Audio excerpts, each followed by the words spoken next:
Hello मेरे प्यारे दोस्तों, कैसे हो आप सब। मैं हूँ बिल्कुल ठीक। और सुबह सुबह मैं छील रही हूँ यहाँ पे उबले हुए आलू।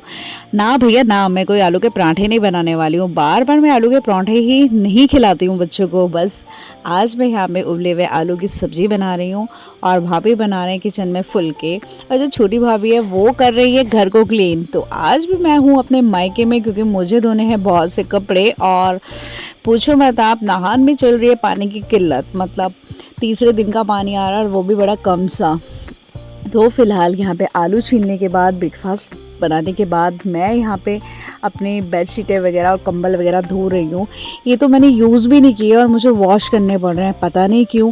बेड में रखे हुए थे और इतनी स्मेल आ गई इसमें गंदी सी। मैंने 2 दिन तक तो ये आप मानोगे नहीं धूप में रखे, लेकिन स्मेल ही नहीं गई। और अब रात को नीड पड़ती है कि हल्की से जो कंबल है उनको ओढ़ने की। हमारे यहाँ पे हो गई है हल्की हल्की सी ठंड। शाम को चलती हैं प्यारी प्यारी सी ठंडी हवाएं और सुबह भी, और दिन में हो जाती है भैया गर्मी। बच्चे भी यहाँ सुबह से उठ गए हैं और यहाँ है खुला डुल्ला, तो बच्चों को खेलने के लिए बहुत अच्छा सा मिल जाता है। तो यहाँ पे कर रहे हैं ये मस्ती। और जो बड़े भाभी हैं वो अभी किचन में बना रहे हैं दिन के लिए दाल, और फिर चावल भी भिगो देंगे क्योंकि बहुत सा काम है। और ये देखो भैया, आप बोलोगे रोज़ इतने सारे कपड़े ये कहाँ से आते हैं। तो कुछ कपड़े तो मेरे हैं जो मैं लेकर आई हूँ रूम से वॉश करने के लिए, और कुछ ऑलरेडी छोटी भाभी वॉश करके स्कूल की ओर निकल गए हैं।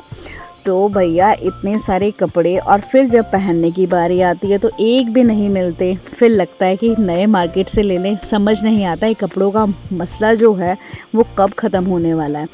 और अब मैं कर चुकी हूँ बैग पैक, रूम जाने के लिए हो रही हूँ तैयार। वहाँ पे कपड़ों का लगा है बहुत ही बड़ा सा बाज़ार, क्योंकि अभी हमारे यहाँ पे क्या हो रहा है ना कि ना ही सर्दी पूरी तरह आई है और ना ही गर्मी पूरी तरह गई है। और ये वाला टाइम मुझे सबसे गंदा लगता है। क्यों? क्योंकि इस टाइम में ना ही आप पूरे कपड़े निकाल सकते हो और ना ही पूरे कपड़े आप पैक करके रख सकते हो। आधे कपड़े आपके गर्मी वाले रहते हैं और आधे कपड़े आपके सर्दी वाले रहते हैं, और हौच पौच रहता है। छोटी सी जगह तो बहुत ज़्यादा हौच पौच रहता है दोस्तों। और अब हम निकल चुके हैं मार्केट की ओर, और फटाफट से हमें लेना है कुछ सामान। तो सबसे पहले हम रूम गए और रूम में रखे हैं ये बहुत सारे कपड़े। यहाँ बैग खाली किया क्योंकि अभी एक और कपड़े भी इसी बैग में आने वाले हैं। तो रूम की तो बात आप करो ही मत कि कैसा हाल बना हुआ है। उस पर भी एक दिन छोटा सा ब्लॉग बनाऊंगी। और आज लगा है बहुत ही ट्रैफिक जाम। अब भैया फेस्टिवल सीज़न ऑलमोस्ट स्टार्ट हो चुका है। बस 2 या 3 दिन या 4 दिन बचे हैं और जाम तो पूछो मत आप। मतलब मैक्सिमम सबसे ज़्यादा जाम इस टाइम पे मिलता है। और मुझे तो बिल्कुल भी पसंद नहीं है इस टाइम पे मार्केट आके शॉपिंग वगैरह करना, क्योंकि इतनी भीड़ होती है कि पूछो मत। तो भाभी को यहाँ से लेना था कुछ सामान, तो वो यहाँ पे ख़रीद रहे हैं। और क्या लिया उन्होंने मैं आपको दिखाऊंगी अभी। तो ट्रैफिक, और ये हमारी जो शॉप है ये बिल्कुल रानी ताल के पास है। और ये डिस्टेंपर की 20 kg की बाल्टी उन्होंने ली है, जो कि बहुत मुश्किल से डाली है स्कूटी में। और फिर से हम फंस गए ट्रैफिक जाम में ऑलमोस्ट। यहाँ काव्या की छुट्टी का टाइम होने वाला है फ्रेंड्स, और ये ट्रैफिक जाम पता नहीं कब खुलेगा और कब हम यहाँ से निकल पाएंगे। पूछो मत, आज बहुत ट्रैफिक जाम लग रहा है। लगातार ट्रैफिक जाम में फंसे जा रहे हैं। कहीं 2 व्हीलर है, कहीं 4 व्हीलर है, कहीं स्कूल की बसेस हैं, कहीं प्राइवेट बसेस है, कहीं गवर्नमेंट बसेस हैं, और खच खच ट्रैफिक जाम। मुझे तो शॉपिंग करने का मन ही नहीं होता इस टाइम पे। ये मानो कि मुझे तो लगता है कि बस छुट्टियां पड़ जाएं बच्चों की और हम गांव चले जाएं, आराम से वहाँ पे काम करें और अपना घर सजाएं। लेकिन छुट्टियां भी पता नहीं 2-3 दिन बाद पड़ने वाली है, तो लेट्स सी क्या होता है। और घर में भी बहुत परेशानी है, बेचारे मम्मी अकेले लगे हुए हैं सारा काम करने के लिए। तो ये सब छोड़ने के बाद मैं यहाँ से दिन का खाना ले जा रही हूँ और एक और बैग कपड़ों का ले जा रही हूँ एज़ यूजुअल। ये तो चलता ही रहेगा। फिर मैं पहुँची दीपक भैया की शॉप पर। यहाँ से मैक्सिमम जितनी भी सब्जियाँ हैं वो मैं ले जाती हूँ घर के लिए। तो कुछ यहाँ से मुझे आलू और शिमला मिर्च वगैरह ख़रीदनी थी। तो ये सारी चीज़ें ख़रीदने के बाद अभी फ़िलहाल मैं यहाँ पे सोच रही हूँ कि और क्या लूँ। फ्रूट्स तो मेरे पास ऑलरेडी पड़े हुए थे, तो फ्रूट्स मैं नहीं ले रही हूँ फ़िलहाल। आलू ख़त्म है तो वो लेके जाऊँगी यहाँ से। और फिर निकल गए हैं हम रूम की ओर। और ये बैग इनसे तो मेरा कोई पुराना नाता है। कभी कभी तो सोचती हूँ कि शायद मैं पिछले जन्म में गधे की मालकिन होंगी, तो मैंने उसको बहुत सारा सामान जो उसकी पीठ पे लादा होगा, तभी मैं अब बहुत सारा सामान खुद उठाकर चलती रहती हूँ।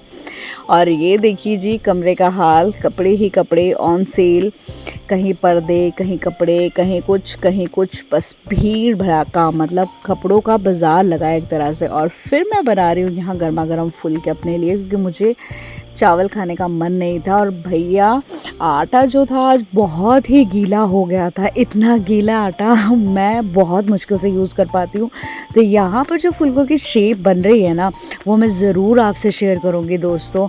आप मुझे प्लीज़ कमेंट करके बताना कि ये कौन कौन सी जगह का मैप मैं आज बना रही हूँ। ये देखिए एक मैप तो मेरा ये तैयार है, और एक और ख़तरनाक मैप मैं आपको दिखाना चाहूँगी। तो प्लीज़ मुझे बताएं कि ये आइलैंड है या कहीं किसी चीज़ का मैप है, तो मुझे प्लीज़ बताएं। और ये सब कुछ करने के बाद, लंच करने के बाद, मैं यहाँ पे मार रही हूँ झाड़ू। आप बोलोगे लो भैया दिन में क्यों झाड़ू मार रही है? क्योंकि मैं तो सुबह यहाँ थी नहीं, और यहाँ पे इतनी सारी धूल कहाँ से आती है मुझे तो समझ ही नहीं आता। बस आप पूछो मत, मतलब ये है कि अगर आप नहीं रहोगे तो भी धूल वहाँ रहेगी। ये सब कुछ करने के बाद मैं देख रही हूँ कोई गिफ्ट आया मेरे लिए प्यारा सा पूमा से, और क्या गिफ्ट है वो मैं आपको दिखाना चाहूँगी और आपके साथ शेयर करना चाहूँगी। तो ये है शूज़, और प्यारे से शूज़ है, बहुत ही लाइट वेट, और ये गिफ्ट मिला है मुझे करवा का प्यारा सा और सुंदर सा गिफ्ट। तो मैं आपसे ज़रूर शेयर करूँगी कि ये किसने दिया है, ये नहीं बताने वाली हूँ आपको, पर प्यारा सा गिफ्ट है और बहुत ही सुंदर है। तो आप बताना कि आपको ये कलर शूज़ का कैसा लगा, और लाइट वेट है तो अच्छे हैं, मुझे पसंद आए। थोड़ा सा साफ़ सुथरा करने के बाद, बैग पैक करने के बाद, फिर शाम को हम निकल गए मम्मी और के घर पर, क्योंकि अभी और कपड़े थे धोने के लिए, और धोने के बाद सुखा कर फिर मैं उनको ऊपर लेकर आऊँगी। नहान में तो पता नहीं भैया कब तक। और जैसे ही मैं पहुँची तो यहाँ वैष्णवी की बना रही थी भाभी गुते, और फिर गूंद रहे हैं आटा। और यहाँ का माहौल है कुछ ऐसा कि गपशप लगी, और भाभी यहाँ बना रहे थे फुलके। थोड़ी सी हेल्प मैं भी कर रही हूँ उनके कि फटाफट फुलके बन जाएं और बच्चे खा जाएं, क्योंकि हाँ मुझे आदत है ऑलमोस्ट 8 o'clock तक खाना खा नीली की, मतलब मैं बहुत जल्दी खाना प्रेफर करती हूँ। 7 बजे मिल जाए तो वो तो बहुत अच्छी बात है, पर 8 बजे तक तो मैं खुद भी खा लेती हूँ और अपने बच्चों को भी खिला देती हूँ। तो मैं भी यहाँ फटाफट फुलके बना रही हूँ, भाभी के साथ हेल्प कर रही हूँ। और मेरा ये मानना है कि मायके आगे बैठ जाना, ये तो किसी शास्त्र में नहीं लिखा कि नंदे मायके आके बैठ जाएंगी। डेफिनेटली जब वो अपने ससुराल में काम कर सकती हैं तो मायके में क्यों नहीं कर सकती भैया, वहाँ तो कोई आपकी बेइज्जती भी नहीं करने वाला। ये सब कुछ करने के बाद छोटी भाभी यहाँ कर रहे थे अपनी अलमारी की सेटिंग, क्योंकि कपड़ों का तो हर जगह मेला लगा है। तो thank you for watching, bye bye all of you. मिलते हैं नेक्स्ट ब्लॉग में, बाय बाय।